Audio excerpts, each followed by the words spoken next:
My name is Dave Nielsen. I am newly, freshly minted head of DevRel over at Cognee. And I've got a bunch of QR codes that you can take photos of if you want during the presentation, so just heads up on that.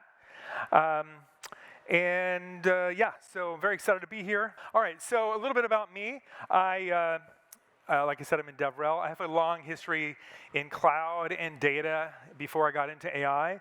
And I enjoy events like this. I run a lot of my events myself. I get involved in a lot of unconferences. If you want to ask me about that later, if you don't know what that is, they're a lot of fun. I like short talks, lightning talks. This talk is going to have a few different talks in it, so it's kind of like a bunch of lightning talks.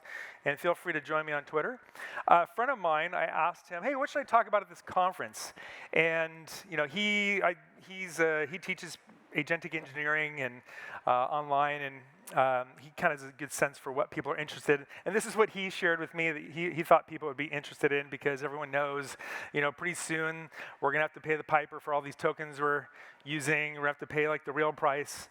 And so how are we going to keep doing what we're doing when the price goes up? Well, local is one way to do that. And so he said, tell people what they can do. How can we run this all local? So my pitch to you is that if you can connect your applications, if you want to use AI, connect your applications to central memory, and then you can take your chats, your prompts, ingesting your pipelines, all that kind of stuff, connect them to a central memory, and then make sure you have a local model. And this way, you can still save and update all of your data locally, and you can get personalization as well. And then you can start off with open source and then grow with the different options as you grow your company. So you can go to SaaS, and then if you are regulated, you can run it in a virtual private cloud. And if you want or really need to, you can run it on-prem. And companies like Cognee and Quadrant and Neo4j, we all have those options. And so we can go with you wherever you need to go, and you're not limited. And of course, Postgres is everywhere. So what is Cognee? Well, Cognee is an open source memory engine. Okay, and so what we do is we build knowledge graphs on the fly.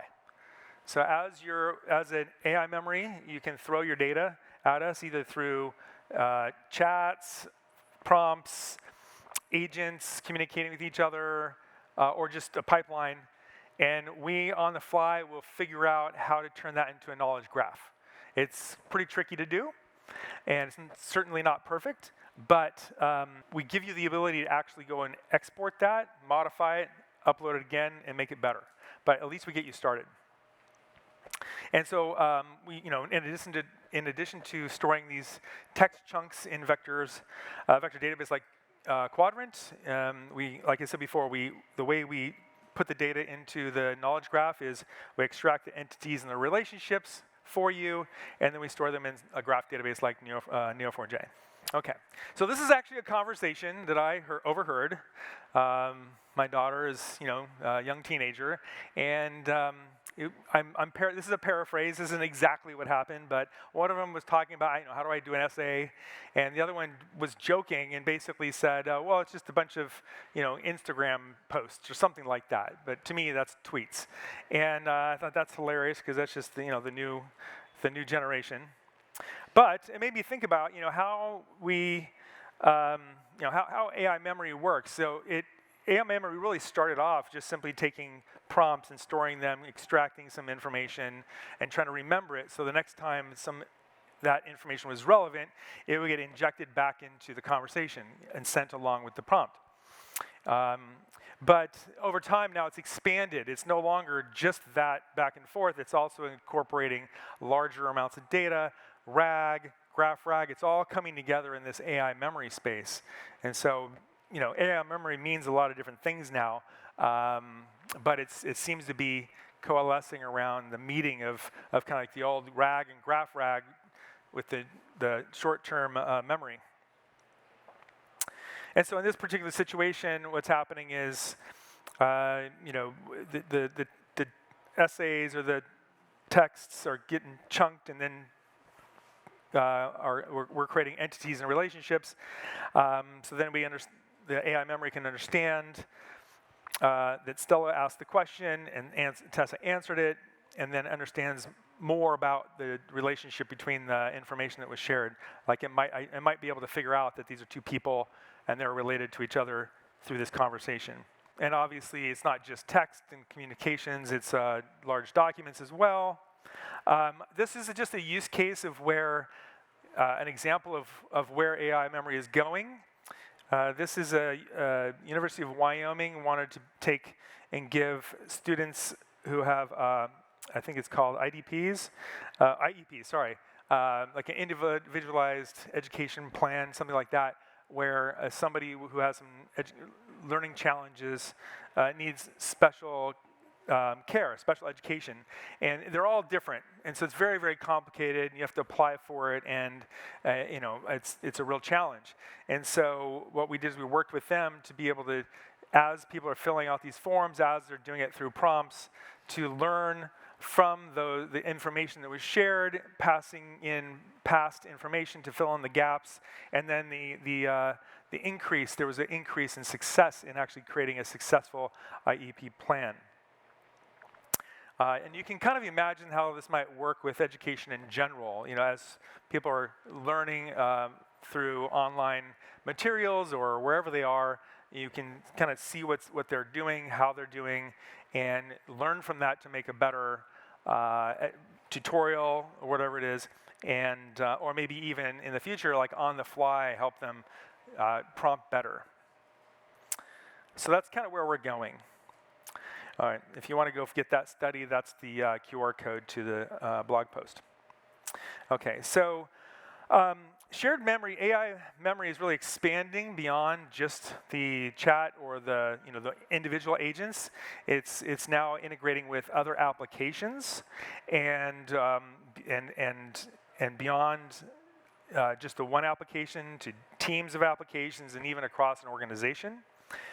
And also with AI memory, you can also personalize it, so everyone can have their own information stored specifically about their chat history. It doesn't have to be across the organization, of course. So you can do it for the individual, and you can also share information across the team or the organization. The use case I keep thinking of, and I really do need to start building this as like a sample app or something, is like an onboarding app. You know, as people come on board, especially in the beginning, not everyone has all of the information to put into a document that is helping people know, which app do I use for my healthcare? Which app do I use for submitting expenses? They don't have all that, so that you can kind of learn from the prompting, hey, we don't have that. Do you know which tool to use? And it can just submit that information. And also it can learn and personalize based on the questions that person asks, and maybe learn and infer information about what they might want in the future. Again, sorry, I should click these quicker so you have more chance to, if you want, to get the QR codes. Okay, so basically what are we doing? So what we're doing, and what a lot of folks are now starting to do, is on the ingestion side, obviously we do a lot of what, since we partner with Quadrant and Neo4j and others on the back end, because we're the software side, we don't store the information, we partner with folks. We have to chunk the data, and we have to put it into the vector database, and we have to identify the entities and put them into the graph.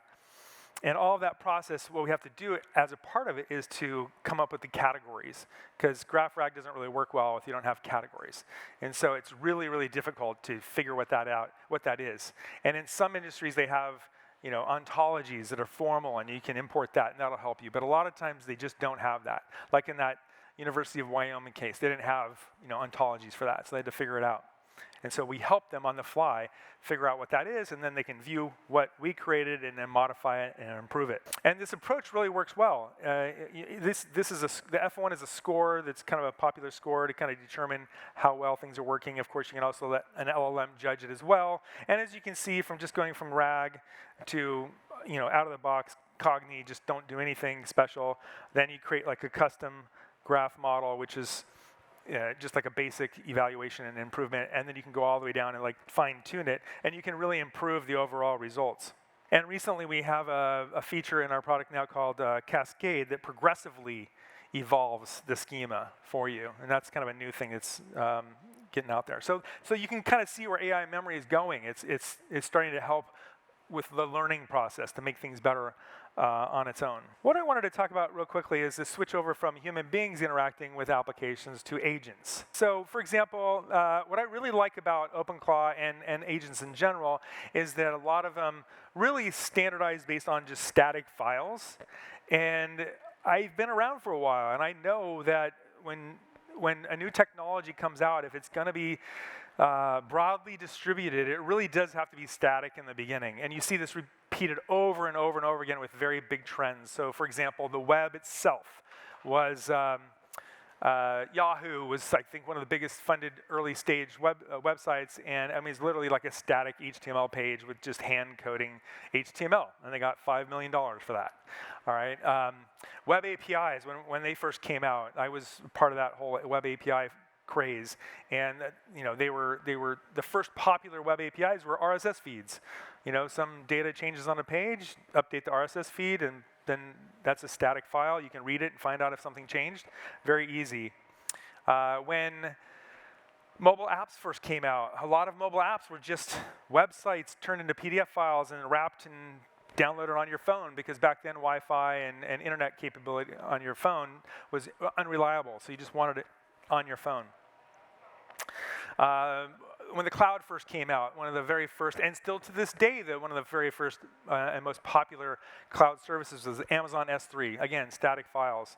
And with AI, large language models, again, static files. So it doesn't surprise me that agents that are successful today are just simply based on static files.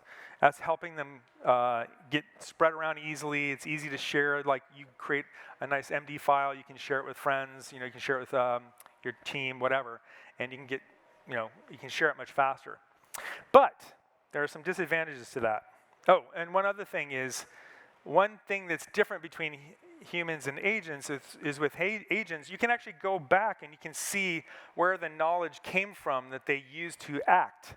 Whereas with human beings, you can't really see where it came from in the brain, right? So we have additional information that gives us the ability to learn as the agents are interacting. And so you can obviously use observability, but one of the things that I'm focused on is the prompts and the information in the prompts, and we can just extract that easily, because it's easily available. I mean, today we human beings have granola and these other apps which are kind of like doing that for us, but it's not quite the same. You've got issues around compaction. You got a context window, and if you put too much information in there, you start losing information. Sometimes if an agent, you have one agent interacting with different projects, it can actually get noisy and share information that wasn't supposed to be for that particular project. Obviously, you have limited ingestion. It can only hold so much. There's no relationships between the data, and there's really not much of a feedback loop, if any. And so, one opportunity here is to use AI memory to track what's going on and then go and update, kind of be the messenger between the agent and the source data to then update the information. Okay, I was watching a video, I just recently joined Cognee, and I watched this one video with just some people who every week they try out some new open source project, and they were trying out Cognee, and one of the things they said, Cognee is like a back end for an LLM wiki. I thought, okay, that's interesting. I hadn't thought of it that way, but that seemed like a really good idea. So we actually built an open source project, which is an LLM wiki project with, using Cognee on the back end. And again, Cognee's open source, so you can run all of this on your laptop. And if you go to this QR code right here, got ahead of myself this time, you can download this project and check it out and run your own LLM wiki using Cognee as the open source. And I think it's a really important combination of technologies between, I haven't really heard people talk about this much, but an agent and an LLM wiki, like those things to me seem like they really go well together. So I'm really, I run a OpenClaw workshop, and I'm really excited to start including LLM wikis in that workshop to use as a source of information for the agents. I think especially for what OpenClaw is really useful for, or I think got its start, it's like for personal agents and have your own LLM wiki that has your information in it. Okay, one last project I want to share with you before I get off is there's a Cognee quadrant connector. So how does Cognee actually talk to Quadrant? Well, obviously there's a connector, and it's now been updated to include TurboQuant. And this is really important, and we've gotten lots of positive, really positive feedback on this because the just using quantization within a vector is really important and useful, saves a lot of space. But when you put that information into a knowledge graph, it explodes. So there's a lot more data. And so to be able to shrink it down has even bigger impact on a knowledge graph. So this is a project that you can go check out as well if you're interested in saving space. Well, I actually ended up a little bit ahead of time. I have one last thing just to share with you, and that is that since I have some time, I'll share this one feedback. I ran a panel at a conference recently, and one of the questions was asked is like, should I be using agents and develop agents for everything I want to do, or should I be using markdown files and just one big agent, like one of the big ones? And this is a space that I'm particularly interested in, and if you are interested in talking about this with me, please come up and talk with me, because there's sort of an interesting AI memory balance that's going to go on, because some of your information might be in markdown files, but eventually that information, as your agent becomes more and more specialized, it's not going to be able to live in markdown files. And so that information, there might be a period of time where you still have it on the markdown files, but then some of it maybe needs into memory. So I think that's part of what the OpenClaw agent, the OpenClaw plugin that we have does, is it's helping you manage that information that you have in markdown files so that it can be shared across different projects or different agents. Okay, now I'm out of time. All right, thank you very much.